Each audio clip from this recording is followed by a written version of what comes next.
सुप्रभात। इस कालांश में कक्षा 10 के छात्रों का स्वागत है। आज हम लोग पाठ 3 व्यायामः सर्वदा पथ्यः पढ़ेंगे। इस पाठ को आरंभ करने से पहले मैं बता दूं कि यह पाठ प्रसिद्ध आयुर्वेद ग्रंथ सुश्रुत संहिता से लिया गया है। हम लोगों की यह जो गौरवशाली परंपरा है आयुर्वेद की, यह स्वस्थ रहने के लिए तरह तरह के उपायों का कोश है। हम लोग इस पाठ के द्वारा देखेंगे कि व्यायाम करने से लाभ क्या है, आखिरकार व्यायाम कहते किसको हैं, यह संपूर्ण विवरण यहाँ उपलब्ध है। तो देखते हैं। सबसे पहले प्रस्तुतोऽयं पाठः, यह प्रस्तुत पाठ आयुर्वेदस्य प्रसिद्धः ग्रंथः, आयुर्वेद के प्रसिद्ध ग्रंथ सुश्रुत संहिता इति अस्य इत्यस्य, इसके चिकित्सा स्थान में वर्णित चतुर्विंशाध्यायात 24वें अध्याय से समुद्धृतोस्ति, समुद्धृत है। यह जो पाठ है सुश्रुत संहिता के चिकित्सा स्थान वाले भाग में वर्णित 24वें अध्याय से उद्धृत है।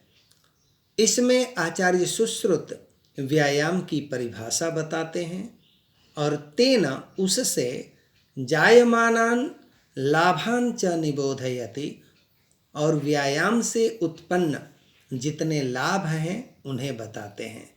प्रमुख रूप से शरीर का सौंदर्य, चमक, स्फूर्ति, सहने की क्षमता और आरोग्य इत्यादि व्यायाम के जो लाभ हैं उन सब का यहाँ विस्तृत विमर्श किया गया है। उसको हम लोग क्रमशः श्लोक के माध्यम से देखेंगे।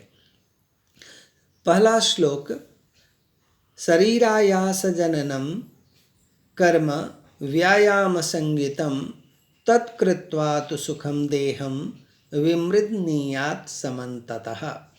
इस श्लोक के द्वारा व्यायाम की परिभाषा बताई गई है कि आखिरकार व्यायाम कहते किसको हैं।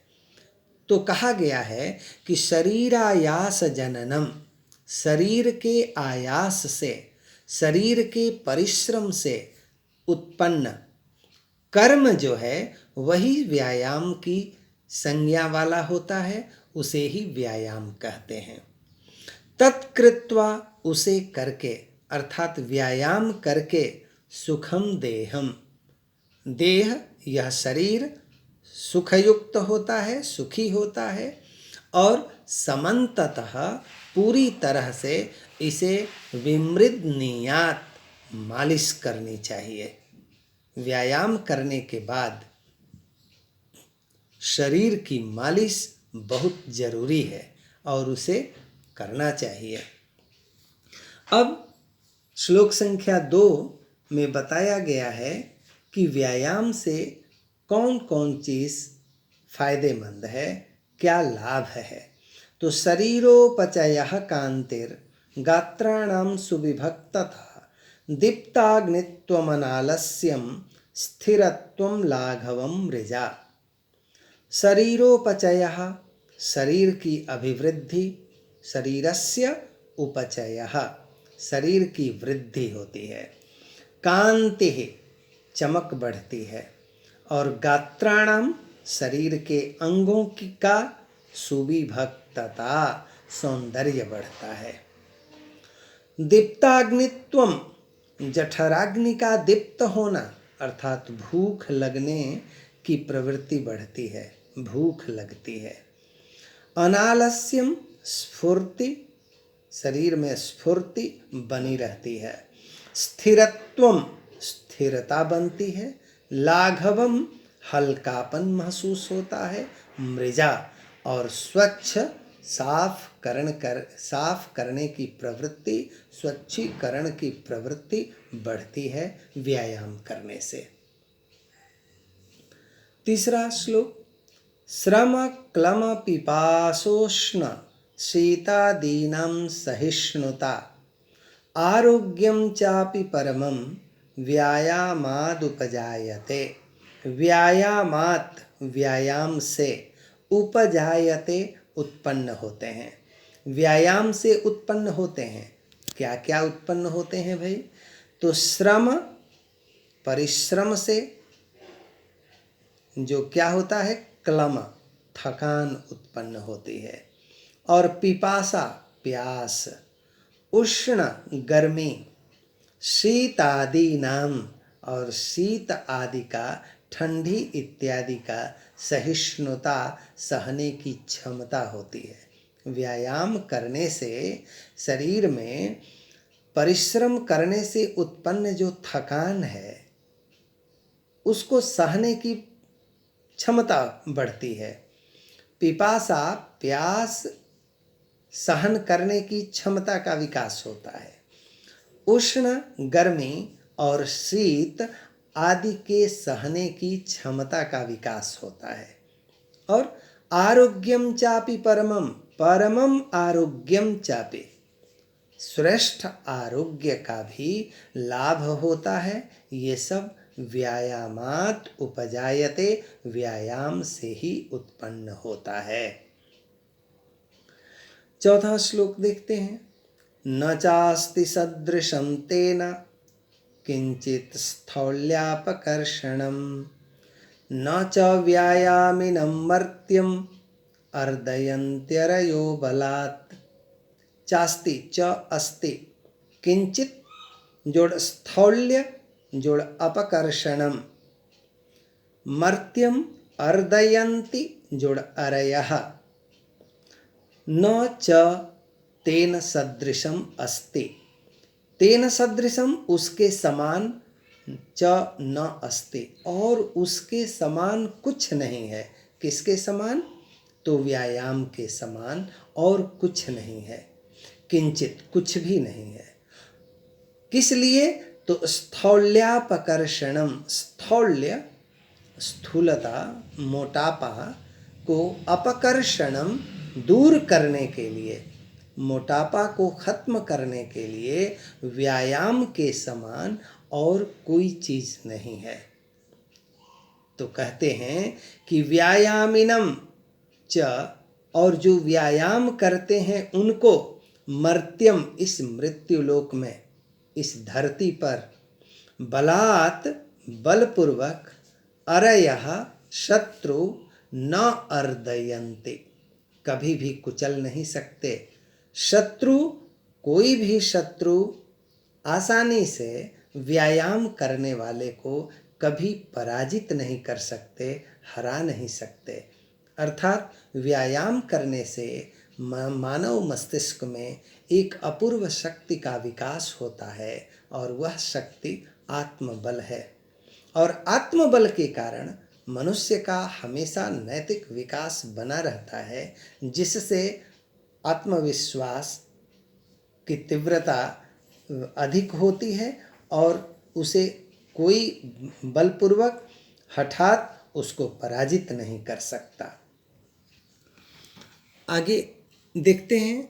न चैनम सहसाक्रम्य जरा समधिरोहते स्थिरी भवति मांसम च व्यायामाभिरतस्य च। यहाँ बताया गया है चैनम, च जोड़ एनम, सहसा आक्रम्य, व्यायाम अभिरतस्य च।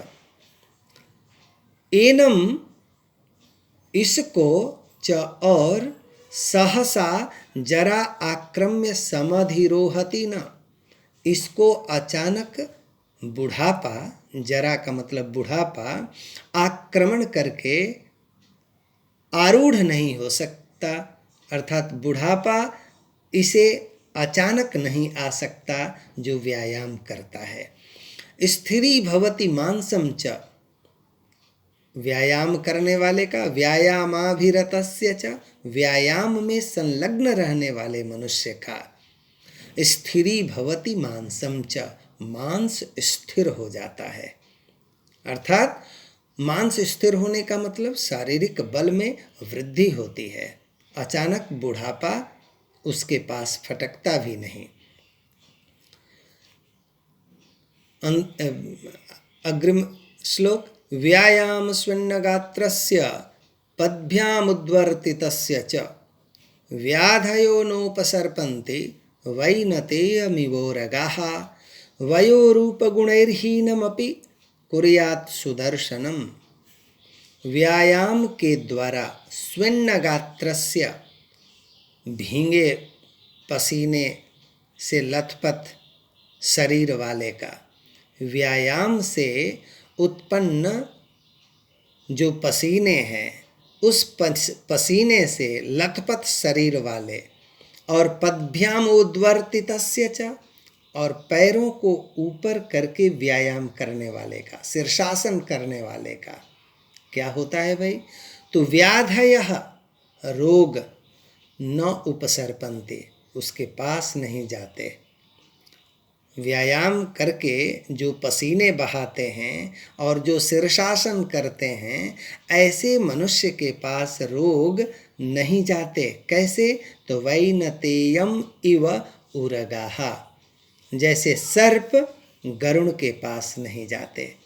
गरुण की तरह कौन है? जो व्यायाम करते हैं। और सर्प कौन है? रोग हैं। तो जैसे गरुण के पास सर्प नहीं जाते, वैसे व्यायाम करने वाले और शीर्षासन इत्यादि व्यायाम करने वाले मनुष्यों के पास रोग नहीं जाते। और लाभ क्या होता है? तो वयः रूप गुणैर्हीनमपि, उम्र, रूप और गुण से हीन मनुष्य भी कुर्यात् सुदर्शनम, हमेशा देखने में सुंदर लगने लगता है। अर्थात उम्र, रूप और गुण से हीन मनुष्य भी उम्र से युक्त हो जाता है, रूपवान हो जाता है, गुणवान हो जाता है। ऐसा है महात्म्य व्यायाम का। इसलिए हम सबको नित्य व्यायाम करना चाहिए। और शेष श्लोक अगले कालांश में, इसके लिए धन्यवाद।